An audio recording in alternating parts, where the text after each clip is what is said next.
Ever stop to think how big world events, especially conflict, how they don't just fill the news, how they actually, ripple right through our financial lives, and even change how we think about money itself? For you listening, maybe you follow finance closely, or maybe you're just curious about, well, what makes the global economy tick? Today, we're doing a deep dive into a really high energy piece. It's from the Jack Mer Show, Jack Mahler's, called Bitcoin, War, Inflation, and Meme Coins. Ah, So, our goal here, our mission, is really to unpack Mahler's perspective. It's pretty unique, often provocative. He blends economics, geopolitics, digital assets, makes some bold claims about Bitcoin's role as the world kind of shifts. We're here to help you sort through it. yeah, and right at the start, the core of his argument is this idea he calls a regime shift. Hmm. He's basically saying we're not just in some temporary dip. No, this is fundamental, a long-term shakeup of global power. He suggests that, trust in the usual currencies, the established financial systems, it's eroding. A bit like what happens during the end of empires, as he puts it. Wow, okay. It's a big idea. Signaling, maybe, a new era where the old playbook just doesn't work like it used to. That phrase, regime shift, definitely sets a dramatic stage. So let's dig into one key part of that. Yeah. The whole safe haven asset idea. Traditionally, tensions rise. He uses this hypothetical, like a U.S. strike on Iran and everyone runs to gold, right? That's the classic move for security. Absolutely. And we see that happening. Gold is catching a bid, like he says. Investors are buying it up when things feel uncertain. But that's exactly where Mahler's pivots to Bitcoin. Right. He argues, look, maybe it's not quite there yet on a sovereign level. Nations aren't piling in just yet. Okay. But he insists it's definitely showing signs of being the next safe haven. He sees it as this rising challenger. That's a huge statement. And he pushes it further, doesn't he? Saying the U.S. dollar, treasury bonds, they're no longer seen as trustworthy refuges when financial storms hit globally. He does. It's provocative. If that core trust in the world's reserve currency really starts to wobble, I mean, what does that actually look like practically? It's the crucial question, isn't it? And while Mahler's really sells this shift, we also have to remember, well, Bitcoin is still seen as risky by many institutions. Why is that? Mainly, he points to its volatile investor base. You've got hedge funds, speculators jumping in and out. Ah, okay. That keeps it partly in the risk-on category for them, meaning they still see it moving with the market swings, not necessarily against them like a true safe harbor always does. Right. That's a perception hurdle he still needs to clear to really stand shoulder to shoulder with gold in the mainstream view. Mahler's uses this great metaphor, actually. He says, think of Bitcoin as a young but promising athlete in the Olympic trials. Mm-hmm. It's not winning gold medals yet like gold, but it's running faster every time and the world is watching. What does that picture conjure up for you, thinking about finance's future versus the old guard? It paints a picture of potential, of momentum.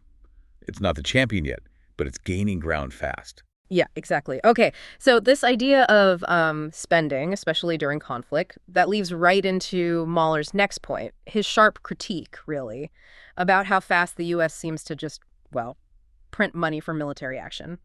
He notes kind of sarcastically that no one seems to care about defense costs when bombs are being dropped. It's a stark contrast he draws because he points out the loud scrutiny over domestic spending. Right. Yeah. Things like Elon Musk's projects or even, meme coins like Doge. Yeah. And Mahler's hits it hard with this quote.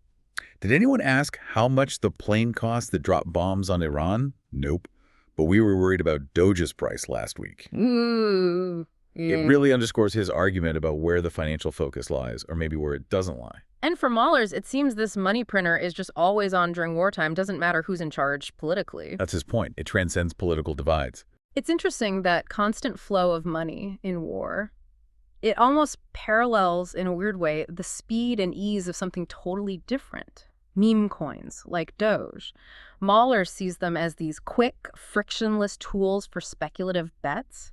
What's his take there? How does that fit in? Well, for Mahler's, Dogecoin itself is mostly a dead distraction, Yeah. compared to the huge issues, Right, national yeah. debt, war, inflation. Yeah. But he also gets why it happened. He acknowledges that speculative behavior is deeply ingrained, especially when things feel uncertain. People look for quick wins. Exactly. It taps into that desire for fast returns in volatile times, even if, in his view, it's not solving the big systemic problems he's focused on.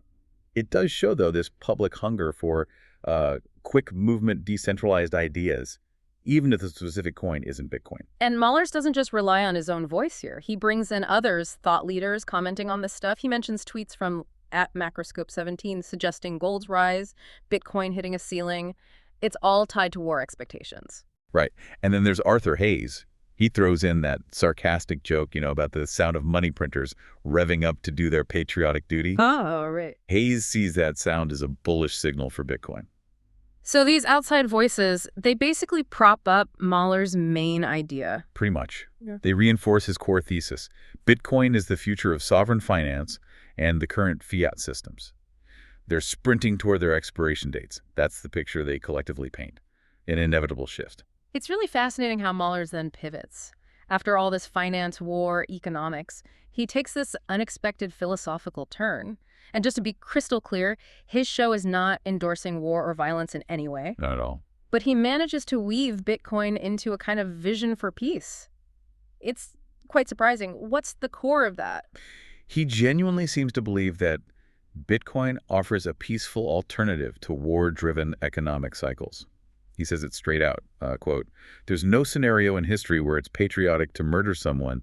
We should move to Bitcoin and go about our lives peacefully." So he's positioning Bitcoin not just as, an asset to invest in, Right. but as a potential moral framework for a better society. One that's free from monetary policy fueled by war, free from centralized control that enables it. So the idea is if governments can't just print money endlessly for conflict, Okay. then the incentive for conflict itself is reduced. That's the connection he's making. It's finance as a tool for a different kind of society.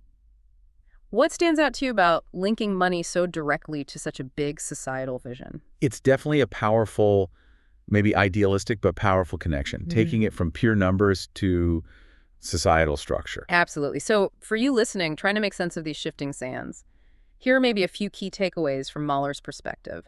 First, gold is still the dominant safe haven, but Bitcoin is closing in. Keep an eye on that race. Okay. Second, remember that war creates short-term market distortions.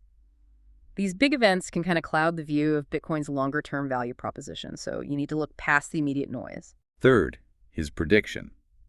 Bitcoin adoption will rise as it decouples from the stock market, and as it proves its usefulness during crises. Right, proving its utility. Exactly. And finally, those meme coins are a speculative noise, yes, but maybe they also show something deeper.